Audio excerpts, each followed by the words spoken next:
G'day hobbyists, Anthony from AoS Coach here, giving you a channel update. Man, it has been a while. There's been lots going on. First off, I want to apologize for what looks like and seems like a slow month or two of content. As you can appreciate, there has been a lot going on with new Age of Sigmar, the new edition, the FAQs, things changing. I'm the type of person who likes to really put the theory into practice and not speculate how things are going to work. So, we are kind of digesting. I've been playing a lot of games. So this is a bit of a, like what's going on, what's happening in my world, what can you expect in the future, and what's been happening so far. So a bit of update, what's been happening to the AoS coach. So first off, from a life perspective, I'm quite open and honest about what's going on in life. Then there's been plenty of changes happening at home. The biggest one has been a new job. So locked in a new role, been working with a new company, took a bit of a career break over the Australian summer. And I found a great company, a great role that suits me really well. So if you're interested, ask me and find out my LinkedIn profile, because you'll be able to see what I'm doing. From a gaming point of view, I've been playing plenty of games, played in a local event called the Sydney Slaughter, which was ran by Chris Welfare from the Mortally Wounded podcast. Awesome event, custom scenarios, had about 40 to 45 players, so it was really good. Walked away with best death. So very excited about winning some games under the name of Manfred, which I know people have a love or a hate relationship with. Started a new army, started off building a Moon Clan Grot army. So really wanted to do this last year, but fell in love with Death. So Death and the Legions of Nagash kind of took my fancy. So been playing with Death for a while, but slowly building up a Moon Clan Grot army. So looking forward to putting some paint on those models, and I've got some Forge World coming very, very, very soon. From a gaming point of view as well, while I haven't played in this game yet, I have booked my tickets to go over to play at Adepticon. So stayed up till 3 o'clock in the morning a few weeks ago to secure my hotel in Chicago. So if you're going to be coming to Adepticon, you're American based, love to meet up with you. I'll be certainly playing Sigmar, and I'll be there for the full 4 days.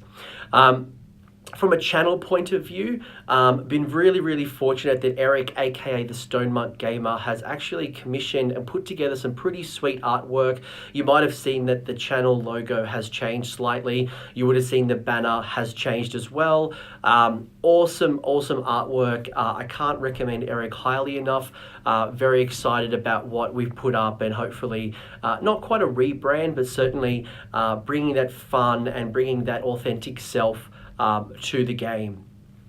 Finally, from a gaming point of view, a lot of my attention and why some of the content has slowed down on top of Age of Sigmar 2 has been that I've really stepped up as a tournament organizer, and I'm running my very first large event. So earlier this year, I ran a Coalescence Malign Portents, the narrative event that happened, I think it was in March or April, which was an amazing experience. We had 24 players in Australia, in Sydney specifically, who came in and played 3 custom scenarios that were narrative themed, and I really enjoyed it.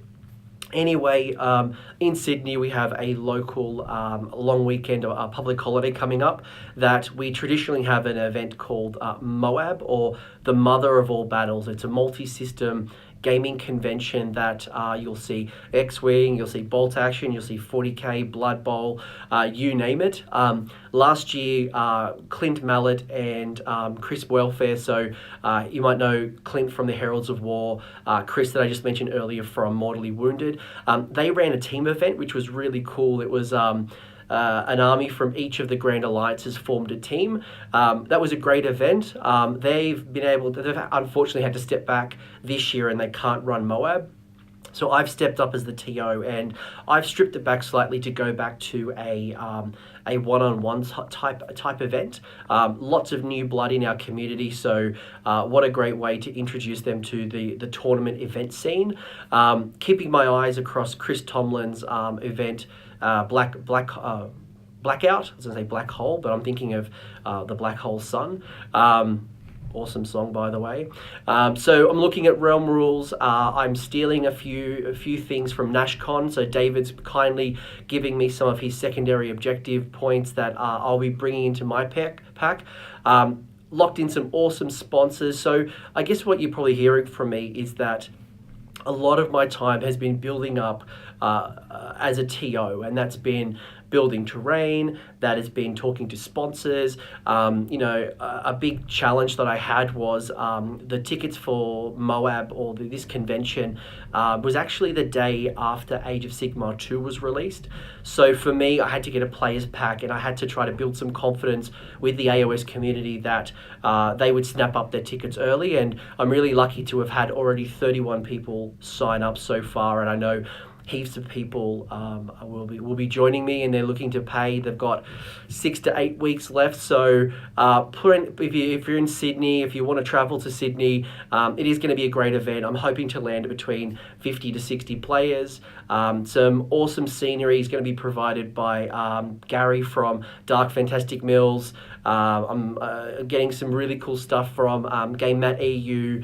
The Games Cube has really sponsored me, and really, my biggest concern is not to end like London GT, where I'm scrambling for the last minute for terrain and prizes and trophies. So if you're interested in learning more about Sydney GT, the Players Pack, what we're doing, I will put down in the comment section below the link to our Facebook page, which is really where Australia's scene is anyway. It's mostly on Facebook.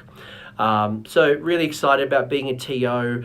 Hopefully we'll keep and secure my spot for the Masters. Not really a goal this year, but I'm in the top rankings at the moment. A couple of these big events that I can't attend will probably push me out, but that's okay, because right now all eyes are for me on CanCon, which is in January, as well as going to Adepticon and playing there. So stay tuned. So what can you expect from AoS Coach? And I did mention earlier that a lot of my time has been taken up as a TO. So I'm still looking at ways to increasing the content on this page. And one of the great ways that I've been doing it is some of these discussions that I'm having with some really interesting players in the community. I got to chat with Chuck Moore and Hayden Walker around Stormcast Strong and getting fit. Recently spoke to Ash McEwen about his experience over at Games Workshop Heat 3. So if you're interested in some of these star player interviews, do check them out. I'll be expanding this series, but I'll be also spending plenty of time on some faction focuses. So now that we've had some time to play around with our armies, we've used command points, we've got endless spells, we've looked at realm rules and artifacts, I now want to take a 2.0 version of the factions and start looking at if you want to start playing an army, what are some of the considerations you should have in mind? So the first one, which is coming up pretty soon, which will be based on my favorite army, which is the Free People. So I'll be focusing on Free People. Got two great speakers that will share their insights based on playing with the Free People. And I'll be building that out to hopefully capture all of the main factions, both the ones that not only have a battle tome, but the ones that you can still build a full allegiance-based army. So if there are particular armies that you want me to prioritize first, let me know. I'm having conversations early with death players, people around Nurgle, but I'll also be looking at some of those other lesser loved factions like the Dispossessed, which are probably sitting on your shelf. You haven't dusted off since Fantasy. Let's bring them back to the forefront. Dan from AoS Shorts did suggest that I do a bit of a terrain and a bit of a TO life journey. So I don't know if that interests you at all. If you just like to learn the life lessons of being a TO, I've certainly learned a lot, and a new consideration and appreciation for all of the tournament organizers that I've been lucky to play in their events. Building terrain has been I don't want to say a nightmare, but it's definitely a lot of work. So, and I'm unfortunate in Australia not to get a lot of love from GW, and I'm certainly not getting any free terrain. So from those guys, so a lot of it is being custom built on top of what Gary's sending me from Dark Fantastic Mills. So really, really cool. Once the TO journey is kind of under control, I will be looking at bringing in more tactical content. So, revisiting some of those mysterious landscape type videos, but also around, all the different tactical elements of Age of Sigmar, command points, building a competitive list, you name it. We'll be revisiting that content soon. On top of that, I may or may not bring out some bat reps for Sydney GT. Rob from The Honest Wargamer did a fantastic job covering Bobo. I don't think I'll get to that level of awesomeness, but certainly if I can record 5 games and, make them high quality, I might post them up here. And I think it's something that, as an Australian, there's only really been 3 of us that have played on Warhammer TV from an AoS point of view. So more exposure, and we've got great players, so that might be something fun to do. Otherwise, that's really it. There's been lots and lots and lots of stuff going on. I appreciate that you have continued to subscribe. I thank you for your patience for while I'm not uploading the level of content and the amount of content that I want to be doing. Know that this channel is not dead. I'm not ignoring it. I'm looking at making sure that Sydney GT is the best event that I can possibly achieve. Then once that is under control and the natural momentum is kind of carrying it through, I can then come in with all the experiences of being a TO, of being a player, chatting to awesome players, and really deliver some incredible value to you. So if there are things that you want to hear from me, you'd like me to focus on, if you want to hear about the TO's journey, how to be a TO, if you want to know a bit more about a specific faction, do leave those comments in the comment section below. I read every single one of them. I respond to as many as I can physically is possible. So keep me in the loop. Let me know what you're thinking. And guys, until next time, happy wargaming and best of luck with those 6s and 1s.